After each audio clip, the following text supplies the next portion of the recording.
and I knows without mass testing, people aren't safe, and that will hurt them health-wise and economically. Where are the business leaders right now? Look, there is a massive disconnect going on between what we're seeing among the business community and what they're telling the White House and the investment community. There's a huge, the Wall Street is pushing the White House right now to try to reopen business. That's where this is coming from more than anybody else.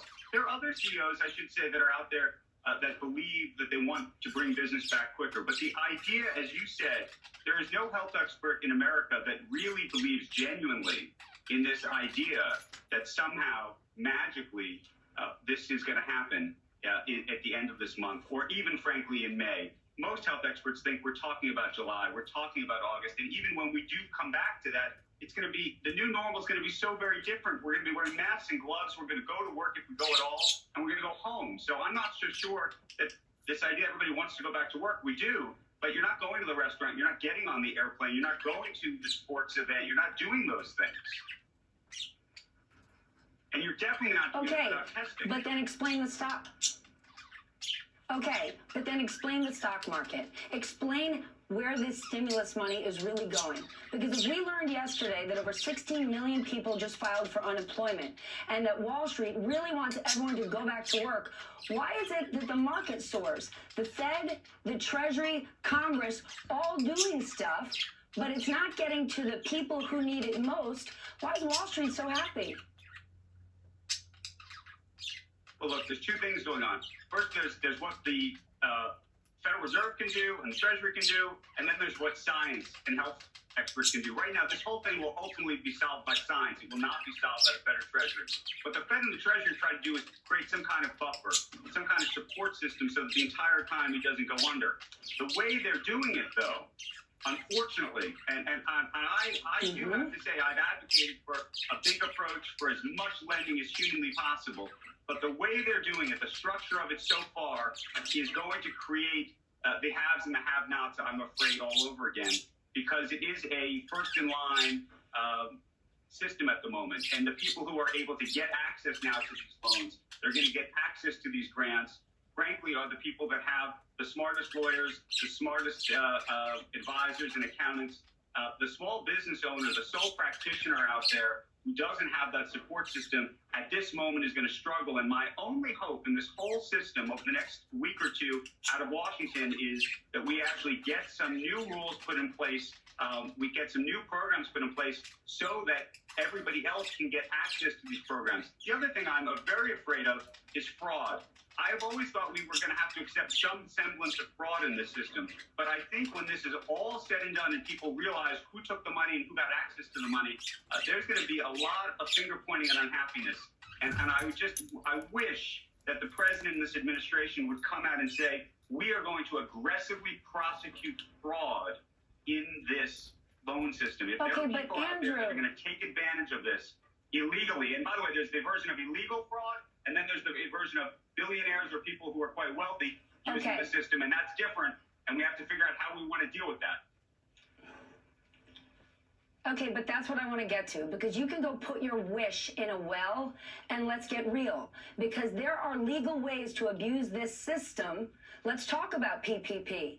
It is not organized in a way that people who need it most are put front in line. We're not looking at this we're not looking at this rescue in a way you wrote too big to fail. Shouldn't we be looking at this as too small to fail? Legally, a law firm, a hedge fund can say, well, I qualify for this, and so why shouldn't I get it? So legally, they can get it. Legally, the Fed has decided, let's help private equity giants. Let's bail out their portfolio companies. So all of this is being done legally. So there's no one to prosecute from a fraud perspective.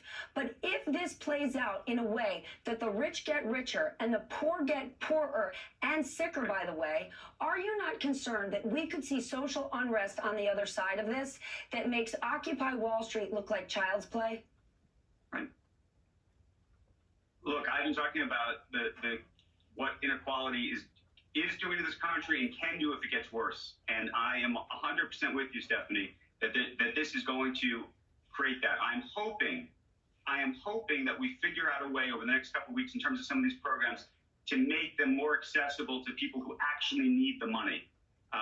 I think there's one question that we do need to ask, though, about how we're distributing this money. You want the money to be distributed to those who need it most first. And right now, we have it backwards. The people who are getting it first are the people who can get to the front of the line first. And we need to somehow reverse that system. The other question, which you're raising, is if you're wealthy, if you're a private equity firm, if you're on Wall Street, if you've had success, should you get access to these loans at all? I think is an interesting question, and I don't know the answer yet, and I'll tell you why. Because part of what I think the government is trying to do is create a time machine. We're all trying to create a time machine. We're trying to create a time machine to reverse the world as if it was February 1st, long before this. And unfortunately, if you were to reverse the world to February 1st before this, there was inequality then, and the private equity firms were successful then, and there were sole practitioners who were on the verge of going out of business as well then. And so we have to kind of figure out exactly what we want, and there are going to be winners and losers, and it's going to be painful. And I do worry about the issues you're talking about, but I'm not sure what the right answer is yet, except to make sure that those small businesses can get access to this money first. But Andrew, can we just get realistic for a moment? You were there in 2008. Regulation was changed. Yep. So they said, well, the banks who just got bailed out, right, should not be taking these massive risks anymore because it doesn't make sense for the government to be bailing them out. So let's move the risk out. So they moved the risk out, and private equity firms said, I'm going to hop right in there, and I'm going to be the middle market lender. And now those private equity firms are saying, well, golly gee, I know I own 2 sports teams and 6 airplanes, but I'm going to need you to help me out too, because it's not my portfolio's company's fault. Are you not worried that this is the opposite of the reason all of these regulations were put in place? Because that taxpayer who's paying his or her bills every single year, who doesn't know Steve Mnuchin's phone number, isn't getting the help. They're not in this time machine. Time's running out. 100%. As I said, we need to get the money to those who need it most. However, and I do think we need to make a decision as a country, and I don't know what the right answer is. Are we deciding this is a man-made crisis, or are we deciding this is a natural disaster? If it's being treated as a natural disaster and we're treating this as a time machine, this is probably not the moment at which we can totally reset policy as to how we want the country to operate. Meaning, had the private equity firms taken undue risk and we decided we were helping nobody, then I don't think I would help the private equity firms at all. We are treating this, as I said, as a natural disaster with some man-made mistakes along the way, by the way. So we have to try to figure out what it means. I know none of this is satisfying right now, but I don't think we as a country have figured out exactly what we want, because I think some people want the time machine, everybody wants the time machine, but then in between that, how we get there, I think, is going to be very, very painful and dangerous. All right, Andrew, let's get in the time machine. Let's just make sure all 330 million Americans have a seat on that machine. Andrew, great to see you. Thank you for joining me. After the break.